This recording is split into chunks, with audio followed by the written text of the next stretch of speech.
A história do Segundo Reinado está cheia de fatos importantes, inclusive no plano da política externa, porque foi durante o Segundo Reinado que o Brasil se lançou numa grande guerra, que foi a guerra conhecida como a do Paraguai.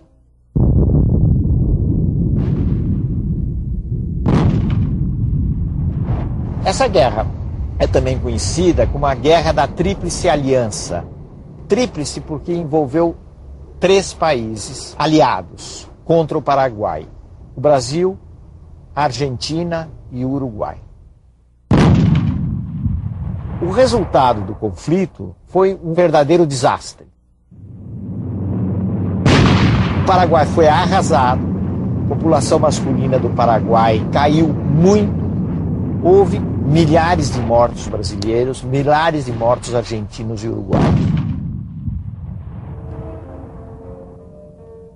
Os homens que viveram esse final do século XIX tinham uma consciência que hoje nós não temos, de que houve um Brasil antes da Guerra do Paraguai e houve um Brasil depois da Guerra do Paraguai.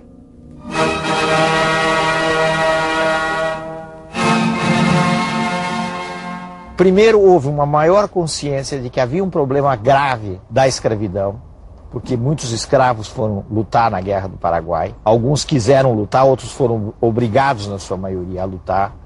E a contradição entre o soldado negro e o escravo negro se tornou muito forte. Isso é uma consequência, em parte, da Guerra do Paraguai. E existe uma outra coisa que nasceu com a Guerra do Paraguai, que foi o fortalecimento do Exército Brasileiro.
Em 1865, Brasil, Uruguai e Argentina se uniram contra o Paraguai e iniciaram a maior guerra da história do continente sul-americano.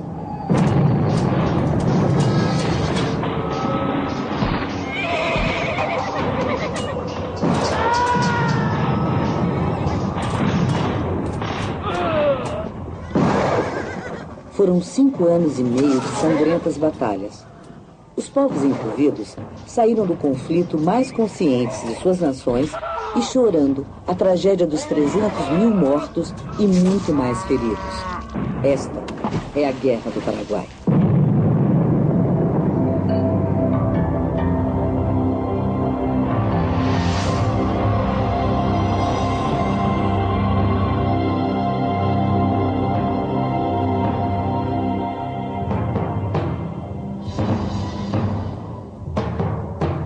Paraguai.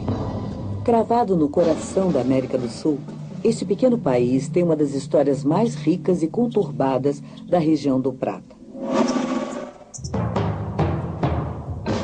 A história do Paraguai independente começa com José Gaspar de Francia. Nascido de pai português e mãe paraguaia, pertencia à elite de seu país. Era doutor em teologia e a figura certa para ascender ao poder. Promoveu uma política de isolamento e, administrando com mão de ferro, manteve-se no poder por quase 30 anos.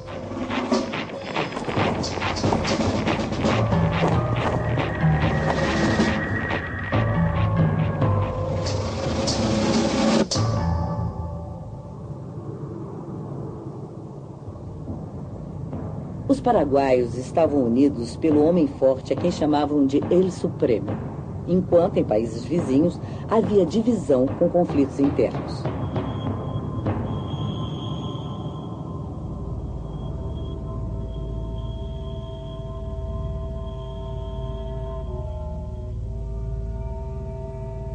Estas convulsões continentais são relacionadas às paixões de povos que ainda não se decidiram sobre sua sorte e destino, por não serem ainda um verdadeiro povo unido. Por isso, estabeleci aqui uma ordem, com a instituição de república independente, para que o povo paraguaio se una em torno de um sentimento comum e vivamos todos com um sistema único e firmemente estabelecido.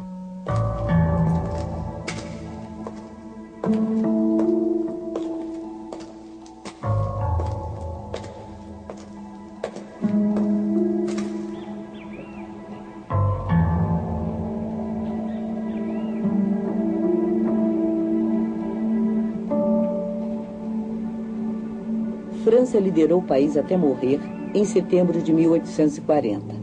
Era tão temido que, durante sua agonia, dizem que ninguém se atrevia a entrar no quarto e demorou alguns dias até constatar a morte do ditador.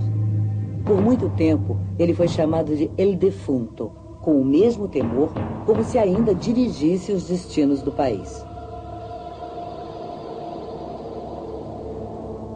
Seu sucessor foi um advogado remanescente da aristocracia rural que visava modernizar o país e consolidar a estrutura de governo. Carlos Antônio Lopes. Lopes abriu relações com os países vizinhos e manteve a política de patriarca, beneficiando parentes e colaboradores de confiança. Seu filho mais velho, Francisco Solano, logo iniciou a carreira militar.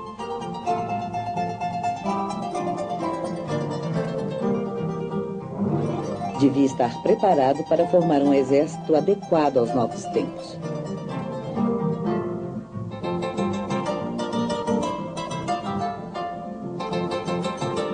Com pouco mais de 20 anos, Francisco já tinha recebido do pai o cargo de general-em-chefe do exército paraguaio.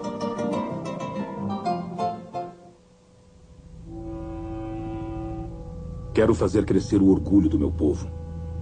Dar-lhes um exército coeso e forte, ciente de seu dever para com a pátria, nem que para isso tenhamos que enfrentar todos aqueles que se opõem à grandeza de nosso país. Em 1853, Francisco Solano Lopes viajou para a Europa com quase todos os irmãos. Seu objetivo era ratificar acordos, criar relações diplomáticas e comprar barcos e armas. Nessa viagem, ele conheceria Elisa Lynch. uma jovem irlandesa que vivia em Paris e seria sua amante pelo resto da vida. A paixão entre ambos foi imediata. Lynch já era casada, mas não duvidou em aceitar o convite de Lopes para voltarem juntos ao Paraguai. A chegada do casal ao Paraguai esteve cheia de controvérsia e rumores, afiançados ainda mais pelo nascimento do primeiro filho de Lopes, Panchito, antes de chegarem à Assunção. Permaneceram juntos até que a morte os separou.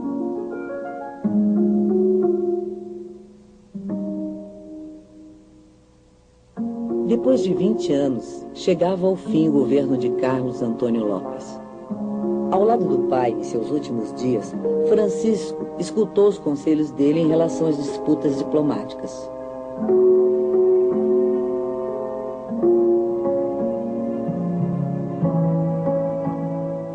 Filho, existem muitas questões pendentes para serem tratadas, mas não tente resolvê-las com a espada, mas sim com a caneta.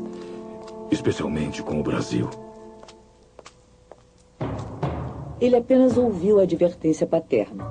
Aos 36 anos, Francisco Solano Lopes era o novo homem forte do Paraguai. Seguiu os planos do pai. Levou adiante a construção de ferrovias, telégrafos e de um exército cada vez mais poderoso.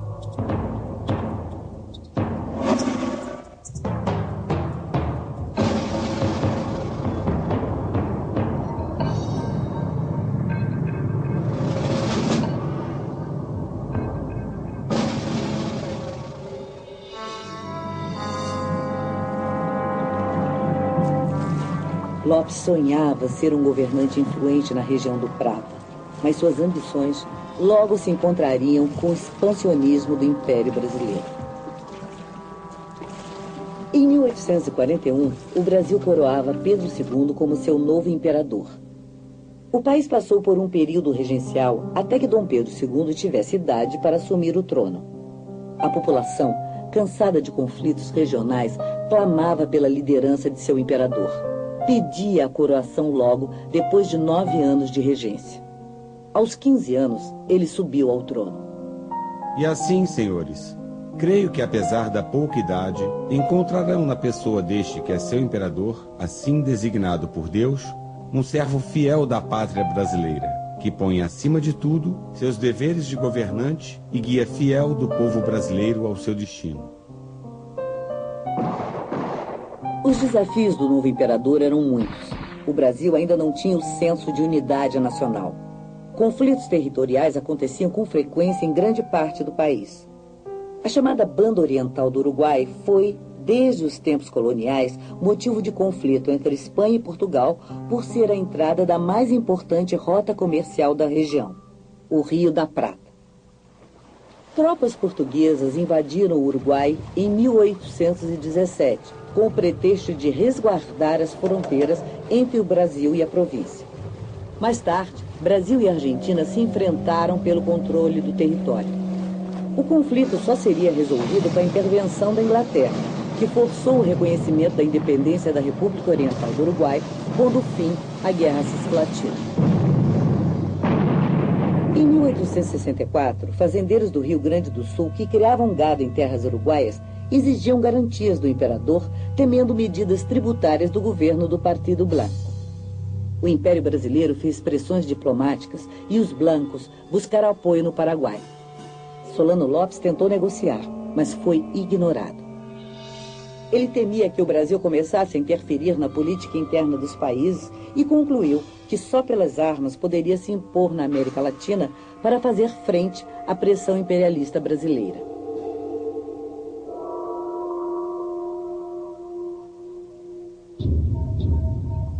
Nós, paraguaios, reiteramos nosso apoio ao governo legalmente instituído da Banda Oriental do Uruguai. Se alguma vez surgirem agressões contra o Uruguai, venham de onde vierem. Saibam os orientais que existe um povo no meio da selva do continente que saberá fazer respeitá-los. Lopes seria mais uma vez ignorado. O barco Marquês de Olinda chegava a Assunção antes de seguir para o Mato Grosso, levando o novo governador da província. Era o dia 10 de novembro de 1864. Solano Lopes decidiu que era o momento para começar a agir.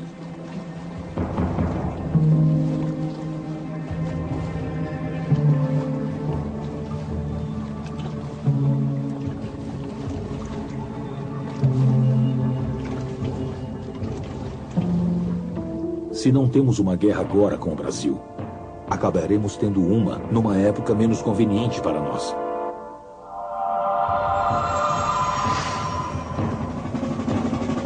Um barco paraguaio alcança o Marquês de Olinda, que já tinha partido do porto de Assunção. Oficiais atacam o barco, aprisionam todos a bordo e voltam para a capital.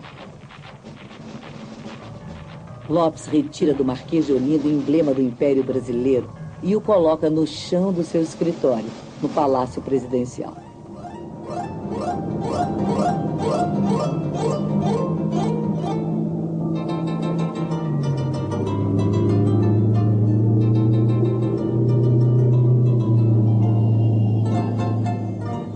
Soldados, meus esforços pela manutenção da paz têm sido estéreis. O Império do Brasil, pouco conhecedor de nosso valor e entusiasmo, provoca-nos a guerra, a honra, a dignidade nacional e a conservação dos mais caros direitos nos obriga a aceitá-la. Lopes organizou uma invasão ao Mato Grosso em busca de armas e mantimentos. O Brasil, no entanto, estava mais preocupado com os uruguaios.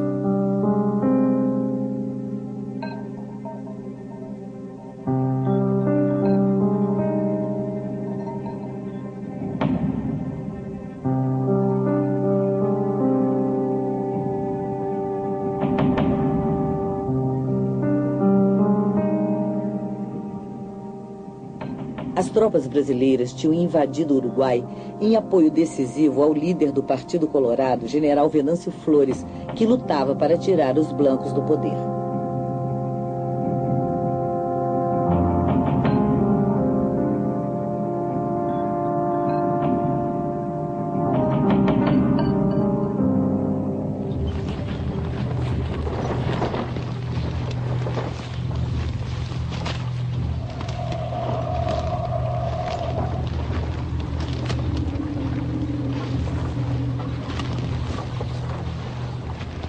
Enquanto isso, o exército paraguaio avançava no Mato Grosso. O barão de Vila Maria, dono de fazendas na região, escreveu várias cartas pedindo ajuda para conter o avanço paraguaio.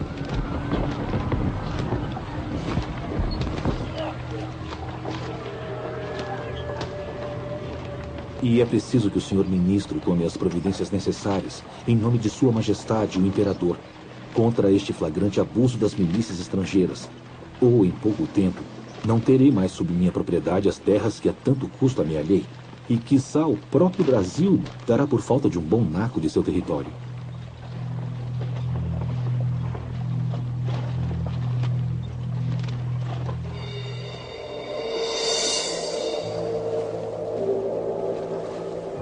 O Forte de Nova Coimbra, no Rio Paraguai, foi a primeira guarnição a defender o território brasileiro.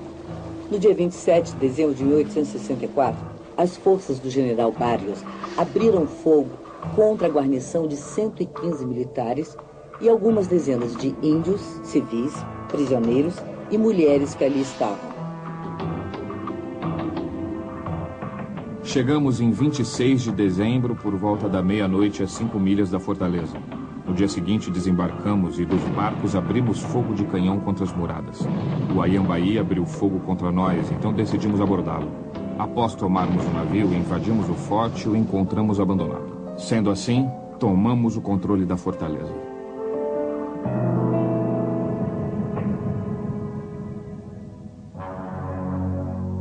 Alguns dias depois, outra coluna paraguaia chegava pelo Pantanal ao vilarejo de Dourados.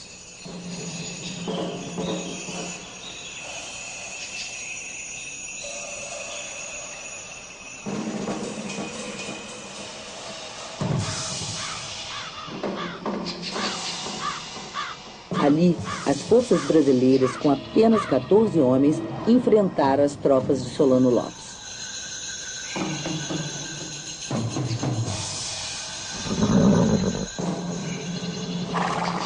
O abandono às pressas dos vilarejos sustentaram durante boa parte da guerra as forças de frente do exército paraguaio.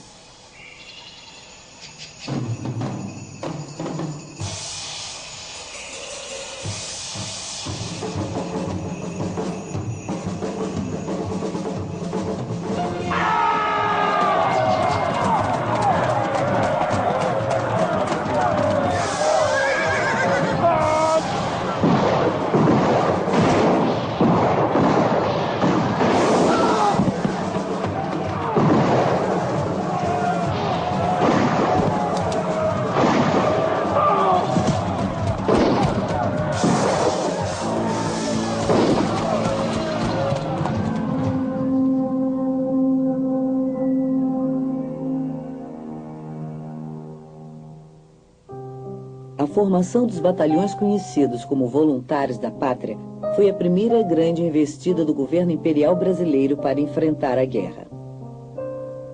Senti-me orgulhoso quando formei na 7ª Companhia em ordem de marcha no dia 5 de fevereiro para embarcar no Rio de Janeiro a bordo do vapor Imperatriz, com destino a Montevidéu. No Imperatriz, fui para trás e estendi no tombadilho a minha manta reiúna, tendo por cobertor o capote e por travesseiro a mochila com a roupa da ordem.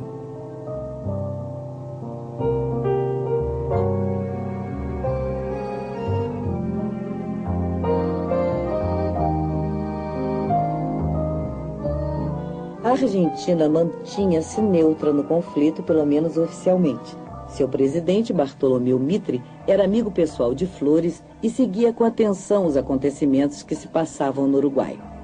Sabendo disso, Solano Lopes quis testar a chamada neutralidade argentina e pediu permissão para cruzar o território argentino com o objetivo de chegar ao Uruguai, onde esperava contar com o apoio do governo Blanco.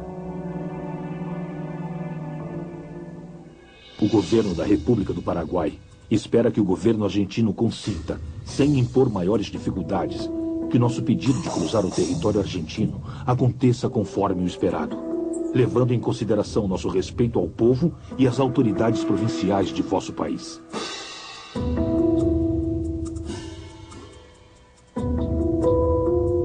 Mitre recusou imediatamente tal pedido.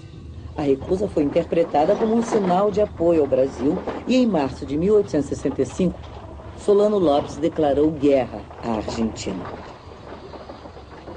Não há mais o que esperar. Demos a chance e os portenhos se juntarão ao Império do Brasil para nos atacar, do mesmo modo que covardemente o fizeram no Uruguai. Na quinta-feira da Semana Santa, os canhões e a fuzilaria paraguaia rompiam a quietude de Corrientes. 3.000 soldados, comandados pelo general Robles, encontraram poucos homens com idade para pegarem armas e capturaram 2 barcos argentinos. Não viemos fazer a guerra contra o seu povo porque são nossos irmãos. Viemos sim fazer a guerra aos negros imperiais. 2 semanas mais tarde, Mitre soube do ataque paraguaio a Corrientes. Os jornais da época começaram a chamar a atenção de seus leitores com disparos de canhão, anunciando as edições extraordinárias sobre a invasão. Muita gente foi à residência presidencial para ouvir o pronunciamento de Mitre. A hora chegou. Basta de palavras. Vamos à ação. Que a reclamação de nosso povo não seja um ruído levado pelo vento. Que seja um toque de alarme, a chamada a todos os cidadãos para que em 24 horas estejam todos nos quartéis, em 15 dias já em campanha e em 3 meses em Assunção.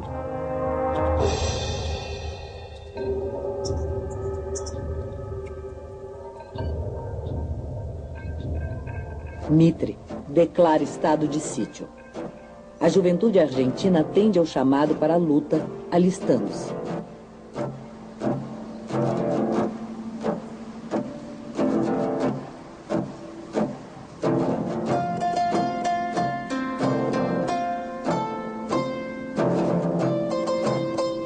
Logo ficou evidente a necessidade dos países se unirem para lutar contra o inimigo em comum.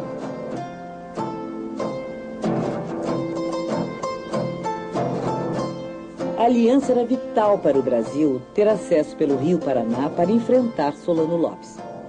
A Argentina, ainda em processo de unificação, não tinha certeza de contar com as províncias de Corrientes e Entre Rios, que ficavam a caminho do Paraguai. As tropas brasileiras seriam de grande ajuda para combater as tropas paraguaias.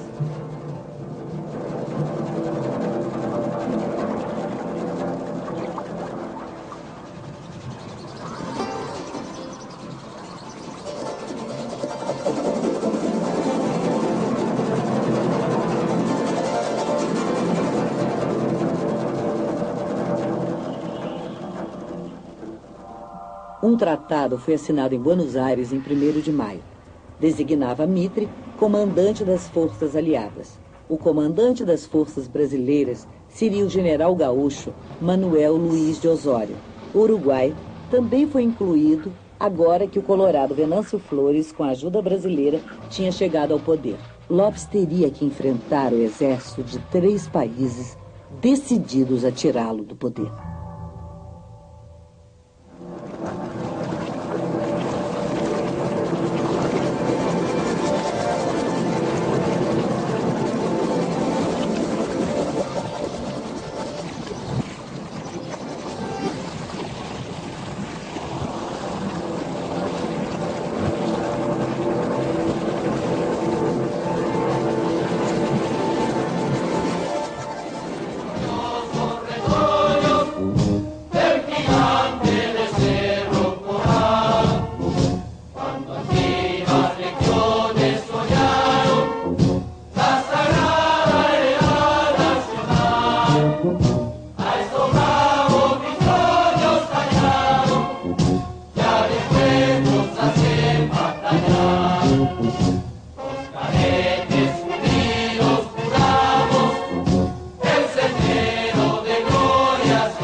Gloria por siempre.